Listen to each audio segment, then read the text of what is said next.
Welcome to the Impact ECMO podcast. We highlight the stories of impact innovators and connect them with the allies they need to amplify the good they can do in the world. I'm your host, Jacob Haney. I'm here with Kevin. Please introduce yourself. I'm Kevin. I'm the founder of Miracle Messages, a nonprofit that helps people experiencing homelessness rebuild their social support systems and their financial security. My background's as a social entrepreneur, a sociologist, and born and raised in the Bay Area. We had the privilege of meeting several years ago at Silicon Slopes, the Tech for Good session, and I've been enthralled with the work that you're doing since then. Tell me that sort of origin story that got you onto this path. Thanks, Jacob. So a bit of the origin story of Miracle Messages. 10 years ago, 12 years ago, I didn't know a thing about homelessness. I didn't think much about homelessness. It was maybe in my top 10 issues that I care about. But my connection really begins with my uncle, who experienced homelessness for 30 years, my Uncle Mark. I just never thought of him as a homeless man. He was just a beloved member of my family. And when I was in college, I got a call from my dad one day. He was crying and he said that Uncle Mark had been found deceased. He's 50 years old. So after he died, I just started thinking, gosh, everyone I'm walking by, that's someone's son or daughter, brother or sister, or some kid's beloved uncle or aunt. And honestly, Jacob, I just started thinking, why is it that I don't even see these individuals in the same line as my uncle? I see them as problems to be solved, not people to be loved. And so I started out doing this kind of storytelling project as a side project, where for 1 year, I invited 24 individuals experiencing homelessness to wear GoPro cameras around their chests and narrate their experience of what life is like on the street. The premise was simple. Hey, I just walked by you. You're still here. What's it like to be you? And I watched dozens of hours of heartbreaking footage. And in one of the clips, I heard something that really set the course for Miracle Messages. And the person said, I never realized I was homeless when I lost my housing, only when I lost my family and friends. And so that little kernel of an insight into what I have come to call relational poverty as an overlooked form of poverty, extreme isolation, extreme loneliness, disconnection, and often facing a level of stigma and shame that makes it very hard to build or form relationships or reconnect to past ones. And so long story short, December 2014, took a walk down Market Street, downtown San Francisco, went up to everyone I saw who was visibly homeless, sat down, introduced myself, and just said, hey, would you like to reconnect to a loved one that maybe you haven't seen in a while, and record a message. First guy I met is named Jeffrey. He hadn't seen his family in 22 years. I recorded a short video to his niece, his nephew, his sister, his dad. Went home, found a Facebook group connected to his hometown, posted it there with a little note, and then the rest is history. Within an hour, went viral, made the local news that night. Classmates started commenting, hey, I went to high school with Jeffrey. I work in construction. Does he need a job? I work at the congressman's office. Does he need healthcare? And in the first 20 minutes, his sister got tagged. We got on the phone the next day and she told me that Jeffrey had been a missing person for 12 years. So that prompted me to quit my job and start doing this work full time, because I knew Jeffrey wasn't the only one and this shouldn't be happening. And that was 10 years ago. Wow. And so tell me about the structure of Miracle Messages. Is it primarily focused on reconnection?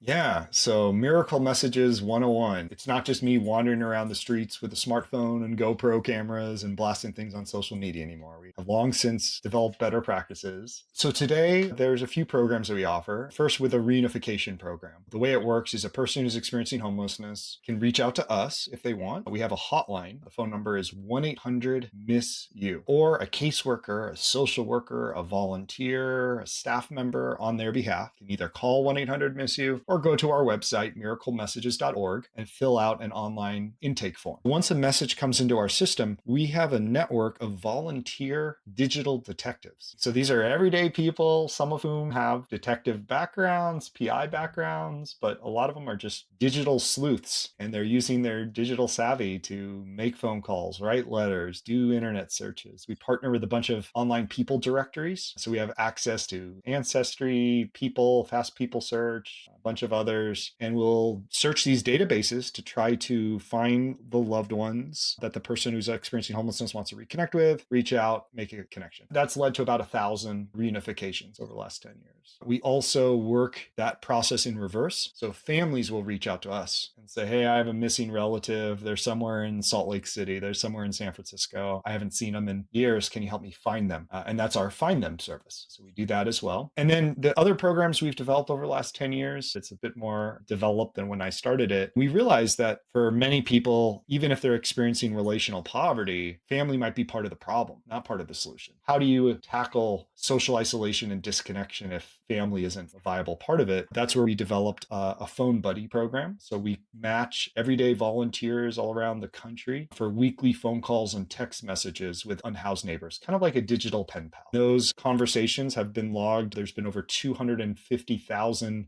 conversation minutes logged. And then finally, December 2020, we heard from our volunteers, hey, you've asked me to be friends with folks, and we're now in these relationships and we trust each other. But it's very hard to turn a blind eye when my friend, who I care about, they don't know how they're going to get dinner tonight, or they don't know how they're going to get gas for their car to get back to work on Monday. So how do we support these other needs? And we decided to offer what turned out to be one of the first basic income pilots for people experiencing homelessness in the country. Gave out initially $500 a month for 6 months, 14 individuals, no strings attached. Had some extraordinary outcomes from that, where 2/3 of people got housed, and they used the money better than we could have used it for them. This last year, we did a $2.1 million randomized controlled trial where we gave out a bunch of money to unhoused individuals throughout the state of California. This year, we're expanding it to new subpopulations and communities.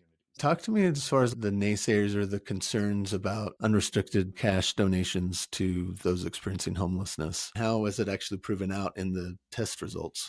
One of the things that has both been a benefit and a challenge in our nation's zeitgeist is this idea of rugged individualism. Pull yourself up by the bootstraps, work hard, and you could make it. And hey, that can drive entrepreneurial spirit. That brings people from all over the world to want to craft a better life for themselves and their kids. That's a beautiful thing. But if that mindset is taken to an extreme, what does that mean if you're poor in America, let alone if you're experiencing homelessness? Does that mean you're deservedly poor? Did you do something where you're just not smart enough, not working hard enough, and you fell short of what you could have achieved? I think that's nonsense. When we think of homelessness, we got to almost think of this game of musical chairs where the music stops. There's not enough chairs for everyone. In fact, there's an 8 million unit shortage of affordable housing in the United States. So if you look at that and all the other systems that are broken, foster care, let me just give you a quick stat. 1 out of every 3 kids who age out of foster care by the time they're 25 years old will have experienced homelessness. And for Black young kids, that goes up to 60%. So when you hear stats like that, and then you think about, even if you are successful, I'm sure you can close your eyes and think about all the friends, mentors, networks, people who believed in you, sometimes at critical junctures in your life where it could have gone one way or another, and you really had someone to support you. For our neighbors experiencing homelessness, many of them either lost that, or the resources that were available in those networks were not nearly as robust as they could have been. What do you see as the biggest hurdle for your work?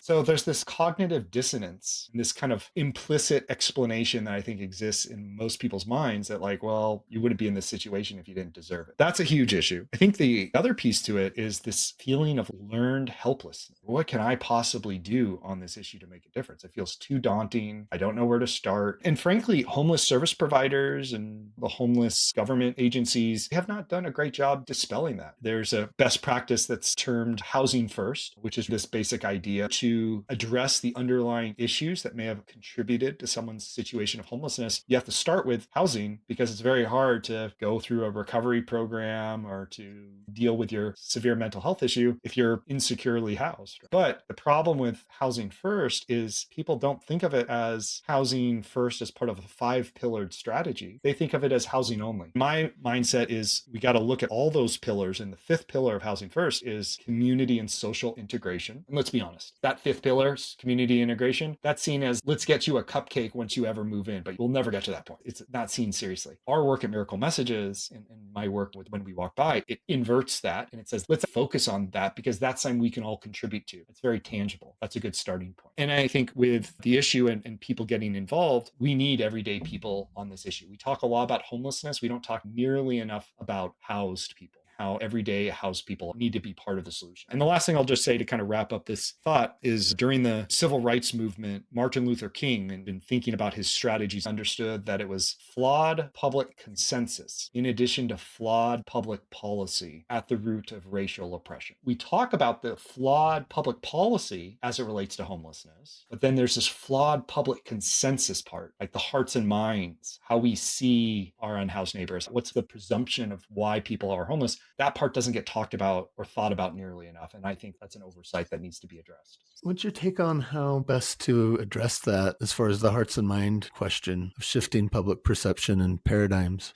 Ask stupid questions. Ask dumb, whatever questions you feel like. There's so many issues right now where we feel like we have to self-monitor and filter what's on our minds and whatever the issue. And unfortunately, that creates this spiral where it's like, I don't want to get wrong. I don't want to be canceled. I want to make mistakes, walking on eggshells. That is baloney on almost any issue, but especially on homelessness. Because the truth is, if you haven't experienced homelessness, how would you know anything about it? How would you know what to say? How do you know the right terms? But I think we should be politically and culturally a group that embraces hard, courageous, but important conversation. And in order to have those conversations, it requires building trust, having courage. It requires relationship. And I don't just mean with neighbors experiencing homelessness and their loved ones. I mean with us and them. So when I give a talk, I'll ask two questions. How many of you care about the issue of homelessness? Every hand shoots up, right? Second question, how many of you know someone who's currently experiencing homelessness? Never more than maybe at most 5% people raise their hand. As gently and but firmly as I can share, Jacob, I say, well, that might be part of the issue. We don't know who they are. It's this abstraction. We need to know Joseph and Javier and Camelia. We need to know someone by name. Once we get past all the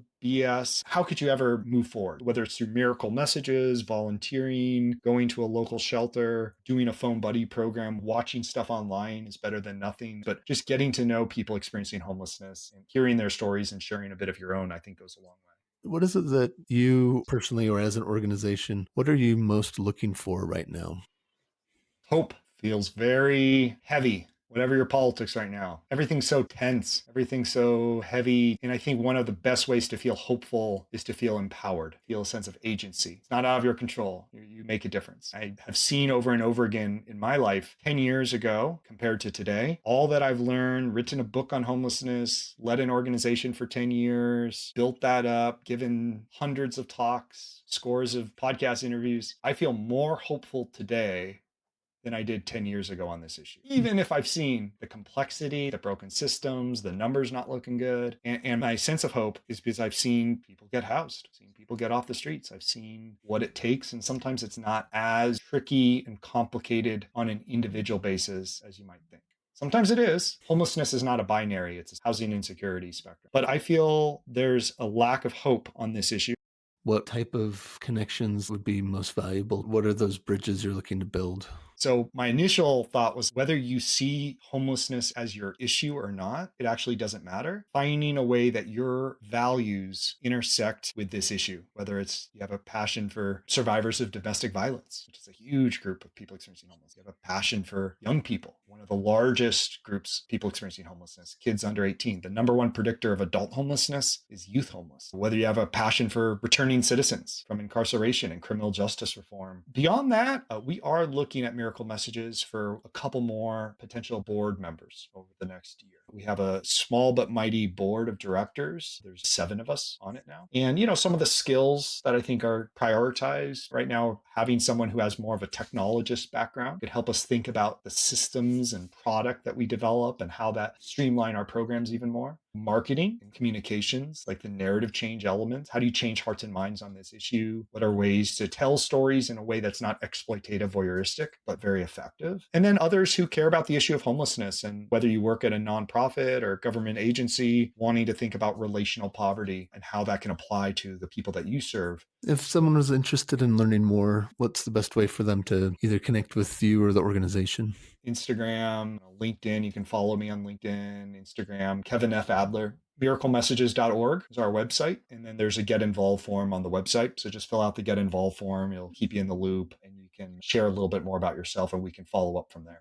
Thank you so much for the work that you do, for showing up, and the decade plus that you've been at it. There must be some renewable fuel source for your drive to do this. This is the best work I've ever had. I am so grateful and blessed to have had this journey. This work has just been so gratifying. Again, all roads can lead to homelessness, and there's so much opportunity, creativity, innovation, really just wonderful people. My faith in humanity is constantly being reaffirmed in the community that is part of Miracle Messages. It's my pleasure. It really is. Thank you, Kevin, and God bless you in the work that you do. Thanks, you too, Jacob. Appreciate you. Good seeing you.